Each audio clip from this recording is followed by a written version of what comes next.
Jumpa kembali dalam program Bible Everyday. Kita akan terus lanjutkan penggalian kita akan firman Tuhan dan minta Roh Kudus menerangi kita semuanya, sehingga ketika Anda membaca firman Tuhan, kita tahu apa yang dimaksudkan dan kita bisa mengaplikasikannya dalam kehidupan kita sehari-hari.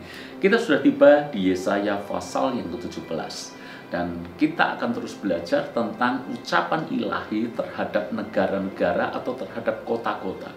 Dan biasanya mengacu pada hukuman Tuhan terhadap negara atau kota itu. Kenapa mengalami hukuman? Itulah yang kita pelajari supaya kita tidak mengalami hal yang sama. Kini di pasal yang ke-17 merupakan ucapan ilahi terhadap Damsyik dan Efraim. Damsyik adalah ibu kota Asyur, sedangkan Efraim adalah suku terkuat di Israel Utara. Dua kelompok ini mewakili sebuah negara yang besar.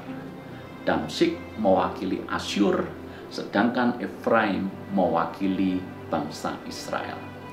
Sebelumnya, Asyur dan bangsa Israel adalah bangsa yang kuat, bangsa yang besar, bangsa yang jaya, bangsa yang luar biasa.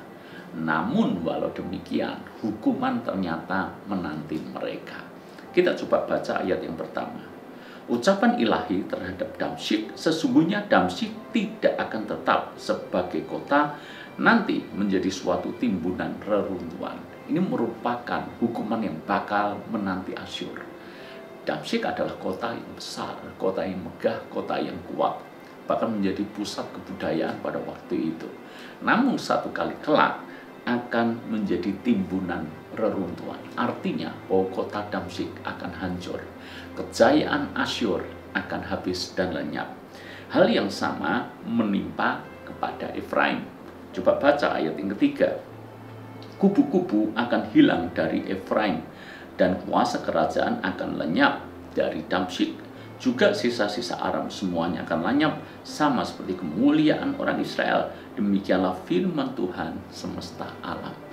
Jadi hukuman yang sama menimpa kepada Israel. Bahkan firman Tuhan menulis bahwa kemuliaan Israel akan hilang atau akan lenyap.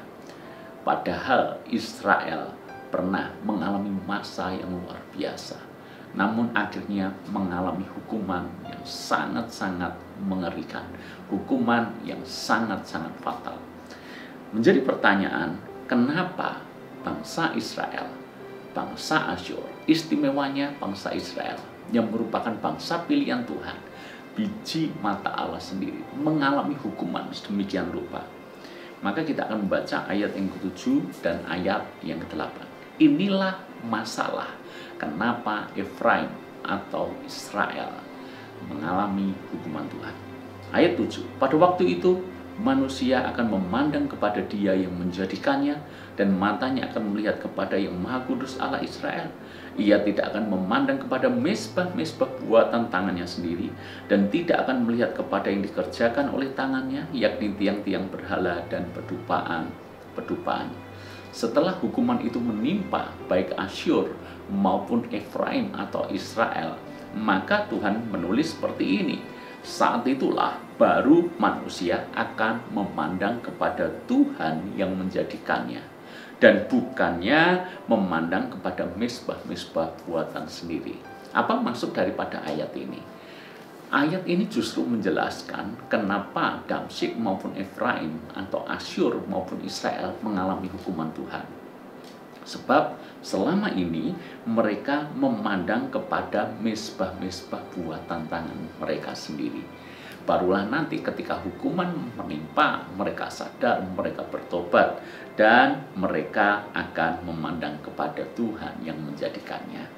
Jadi mereka mengalami hukuman Tuhan itu karena mereka memandang kepada mezbah-mezbah buatan tangannya sendiri.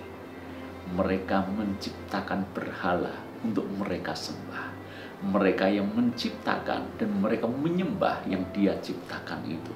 Sungguh ini adalah sebuah cara atau konsep yang sangat bodoh. Harusnya manusia menyembah Tuhan, pencipta langit dan bumi, kuasa yang jauh lebih tinggi. Tapi bayangkan, manusia membuat patung, manusia membuat ilah atau berhala, lalu kemudian menyembah. Jadi manusia menyembah sesuatu yang dia ciptakan sendiri. Saya tanya kepada Anda, pencipta dan yang diciptakan besar mana? Hebat mana? Dahsyat mana? Logikanya adalah yang diciptakan menyembah penciptanya. Tapi dalam konteks ini, bangsa Israel maupun bangsa Asyur, mereka membuat ilah-ilah untuk mereka sembah. Mereka membuat patung dengan tangan mereka sendiri. Tapi di sisi lain, mereka justru menundukkan diri kepada apa yang mereka buat. Mereka menyembah ilah yang mereka ciptakan. Ini yang membuat mereka mengalami hukuman Tuhan. Istimewanya adalah bangsa Israel atau suku Efraim. Bukankah mereka sudah mengenal Allah Israel? Bukankah mereka melihat perbuatan-perbuatan Tuhan yang besar? Mereka melihat bagaimana mujizat-mujizat dinyatakan, bagaimana Tuhan menolong mereka, memberkati mereka, memuliakan mereka. Lalu kenapa mereka justru berbalik dengan menciptakan dewa atau berhala, lalu kemudian mereka menyembahnya? Hukuman menanti mereka. Karena itu Tuhan berkata, menubuatkan, setelah hukuman itu datang satu kali, barulah mereka sadar dan akhirnya memandang Tuhan yang menjadikannya. Demikian pula halnya dengan kita. Kita ini makhluk yang diciptakan Tuhan. Kenapa kita makhluk yang diciptakan Tuhan, tapi tidak menyembah Tuhan yang adalah pencipta kita? Malah kita menyembah berhala-berhala di zaman modern ini. Dan itu bisa menjadi jerat buat kita. Itu bisa menghancurkan hidup kita. Karena itu, mari kita introspeksi diri. Apakah masih ada berhala-berhala dalam hidup kita? Kalau saya berbicara soal berhala, tentu saja konotasinya bukan kita menyembah patung, kita memberikan sesajen, kita pergi ke tempat-tempat yang dianggap angker keramat dan seterusnya. Mungkin konteksnya tidak seperti itu. Sekalipun memang di zaman modern pun praktek-praktek seperti itu masih ada. Tetapi yang saya maksud adalah berhala modern itu bisa saja uang, bisa saja pekerjaan, bisa saja hobi, bisa saja apapun, bahkan pelayanan pun bisa menjadi berhala. Karena itu mari kita ingat, jangan sampai ada berhala selain daripada Tuhan sendiri menjadi penguasa tunggal di dalam hidup kita. Karena firman-Nya tidak pernah berubah. Jangan ada Allah lain di hadapanku.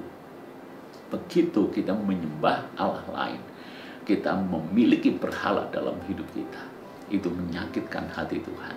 Sehingga bisa jadi Tuhan akan menghukum kita. Bukan karena Dia membenci kita. Menghukum untuk menyadarkan kita betapa dalamnya kita jatuh. Karena itu, masakan kita harus dihukum Tuhan dulu baru kita sadar. Bukankah justru melalui firman Tuhan hari ini, sebelum kita mengalami hukuman Tuhan, lebih baik kita menyadari jangan-jangan ada berhala dalam hidup kita. Kalau memang ada, putuskan hari ini untuk bertobat, minta ampun, dan tinggalkan itu. Dan jadikan Tuhan sebagai satu-satunya Tuhan dan penguasa tunggal dalam hidup kita. Tuhan berkati.